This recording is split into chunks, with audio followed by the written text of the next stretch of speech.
Ngiyintokozo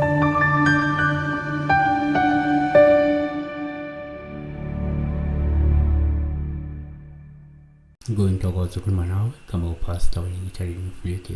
Sicela ukuthi inamba sesikuphela kusona isinye namba ama nakhona iba umuntu omlandeli wechannel ongasisi umoya nomlandeli le namba isidingo salo kwasikho inamba kahle abantu abalaleli channel kuphela. Inamba isize kuma calls not WhatsApp not SMS.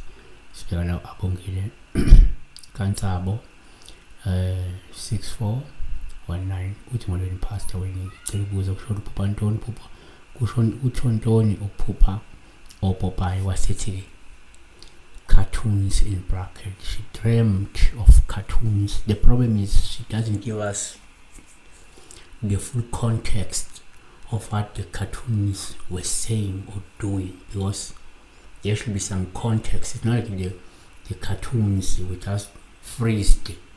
Yabona. They were doing something.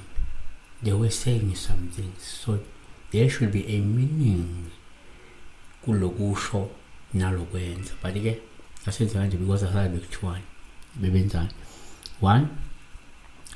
Number one, uPopeye ngabe uPaul ngelubi uma ubabuka.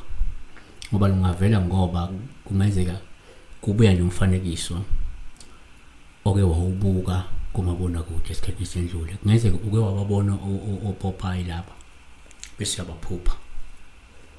2, ngokujwayelekile uma uPopeye kuwuphawu olubi uma ubabuka.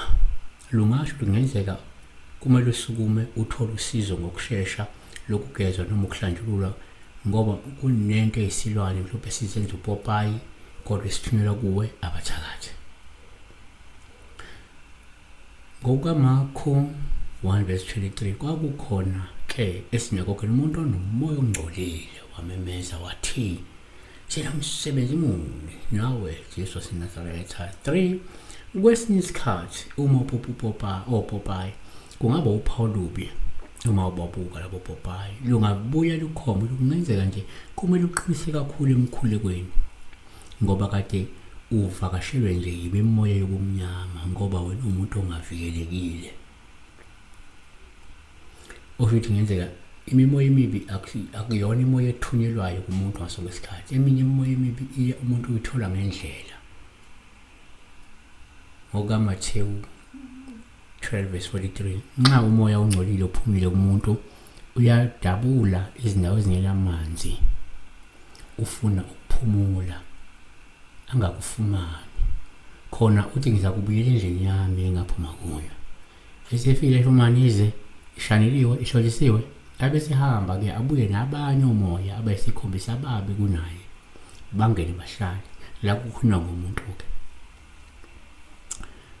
4, kuyenzeka uma uPopeye kube uphawu olungelubi osuke nje lukhoma la ukuthi kungenzeka kade uvakashelwe izidalwa zabantwana ikakhulu zomuntu kamoya.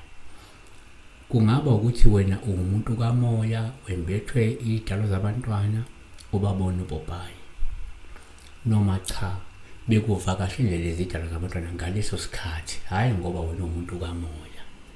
Yabona kodwa kukhona idalwa zabantwana bezivakashele. So ukuthi nje problem manje asazi ukuthi lapho uPopeye bebethini labo Popeye bebethani maybe besingakwazi ukuthi explore further. Siyabonga.